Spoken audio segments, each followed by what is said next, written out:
The man who built Claude just said the thing nobody using AI wants to hear. Now it's actually leveled up, I think, again, to the next wave of abstraction where I don't prompt Claude anymore. I have loops that are running. They're the ones that are prompting Claude and kind of figuring out what to do. He doesn't prompt Claude anymore. He just writes loops. If that sounds like developer stuff, it's not. It's the single most important idea for anyone who wants to get real ROI from using AI right now. I will make it that simple, no technical background needed. I will cover how prompting changed, what loop engineering is, and how can regular people use it in the day-to-day job, the Claude/goal command with one example that you can simply copy-paste, and how can you build your first autonomous agent with a Claude routine. So what is loop engineering and what problem does it solve? This is how 99% of people are using AI right now. You go to Claude and you ask it to build you something. Hey, I need help with my PowerPoint presentation for the quarterly report. Then AI will go ahead and say, sure, here's your slide deck. Then you check the work and you prompt it back in case you find any mistakes. Hey, please update slide 2. AI gives you a second version, you check it again, and if you want more updates, you prompt it back. And this goes on and on and on until you are happy with the result. This is the loop we are talking about. You and AI are in a loop. AI is the builder, and you are the checker. You verify the work that AI did, and you prompt it back to correct it. In loop engineering, we want to take you, the human, out of that loop. Here's what we are gonna do instead. We are gonna use 2 AIs instead of 1. The first AI is the builder, and the second AI does your job. It will check the work and prompt it back to do any updates until the goal is achieved. So your job as a human is no longer to check the work or to prompt the AI back. Your new job is to define a goal. By the end, you are gonna know how to define the perfect goal and how to build the loop with all the 6 parts. The first part of a loop is automation. Let's say you need Claude to help you out with your email. Every day you need it to read all your emails and add labels to it. Instead of you opening up Claude and asking it, hey, go and triage my email, you can automate that and schedule it. This way, every time at 6 a.m., Claude will start by itself without you touching it. Next, we have work trees. If you are working on a complex project and you want to spin up multiple agents working in parallel, there is a high chance that they will overwrite each other's work. The solution is work trees. Let's say I have a website like this, and it has multiple sections. I want to spin up agent 1 to help me out with About Us section, and in parallel, another agent to help me out with the featured section. I will go ahead and open up my project and ask Claude, please spin up 2 different agents. They will work in parallel. Here is the task of agent 1, and the second agent work on the other section. Please use work trees. This way, we have the same project, agents working in parallel without overwriting each other's work. If you want to go even deeper into these concepts, you can join my community where I teach non-technical people how to leverage AI. But for now, let's see concept number 3, skills. You can think of them as a playbook. Whenever you want Claude to help you with a task, you want it to do it every time in a particular way. So always follow the same exact steps. Let me show you 2 examples of skills from my own workspace. One skill generates me thumbnails. So each time I use this skill, I want to get a similar output. I want it to have the black background, 2 official logos, some huge text, and one of the words to be underlined. Another example is generating diagrams. This skill needs to respect the same color palette, layout, the logic, how to represent each concept if we have like a decision block. The key concept is that if you define a skill right, each time you use it, you get the same type of output. The output is consistent. Concept number 4 is connectors. This is the most powerful concept you have to understand.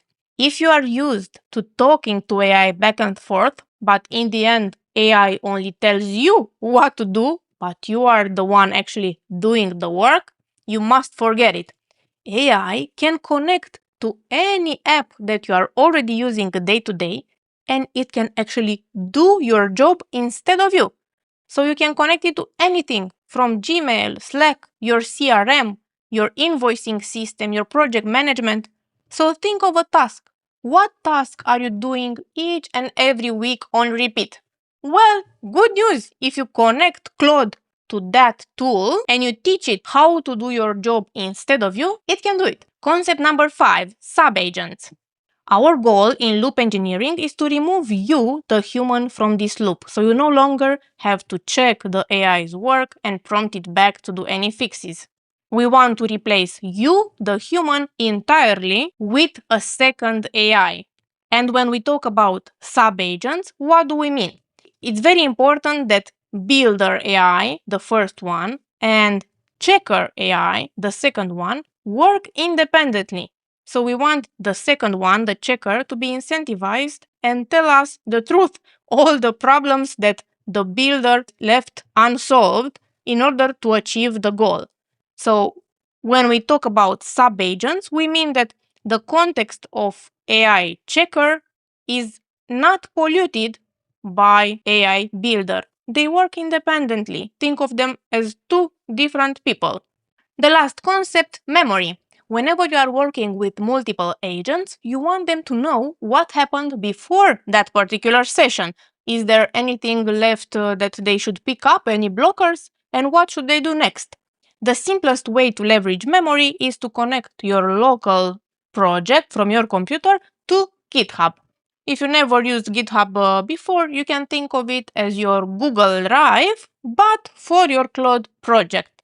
You simply create one account here, create a new repository, give it a name, scroll down and copy the last command, open Claude and prompt it, hey, help me to push this project to GitHub, and this is the command I got from the website.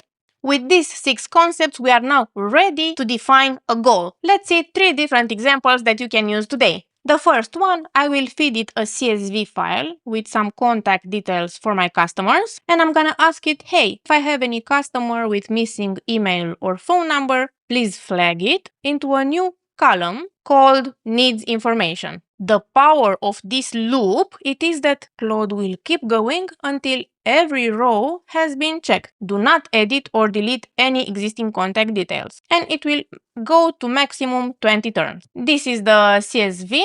I have 21 rows and I only have 4 columns as of now. It will confirm that /goal will be used. The file was updated.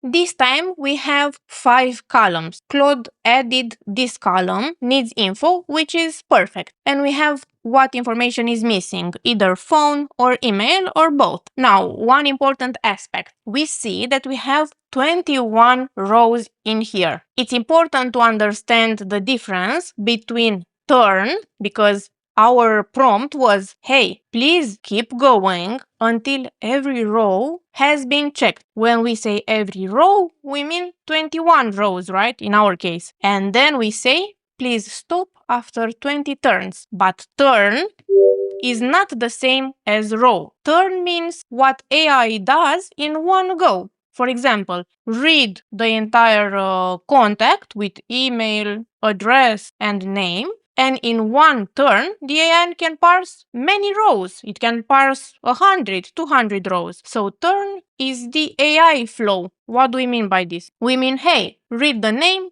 company, email, phone, and determine if this person needs extra info or not. But in one AI turn, the AI can parse hundreds of rows. This is what we mean by max 20 turns. Do not confuse turns with the rows. And this example is perfect because we have 21 rows which were correctly parsed, although we mentioned maximum 20 turns, right? So again, in one turn, we can parse hundreds of rows. Example 2. I will ask Claude to help me identify duplicates in my downloads folder. Here is the goal. Identify all duplicates by comparing the name, file size, and whenever you find one, please move it into a new folder called duplicates. This loop will continue until the entire folder has been scanned. And for guardrails, we will ask it, please don't delete anything and stop after 20 turns. The goal was achieved. It took about 3 minutes. We had more than 2000 files inside downloads, and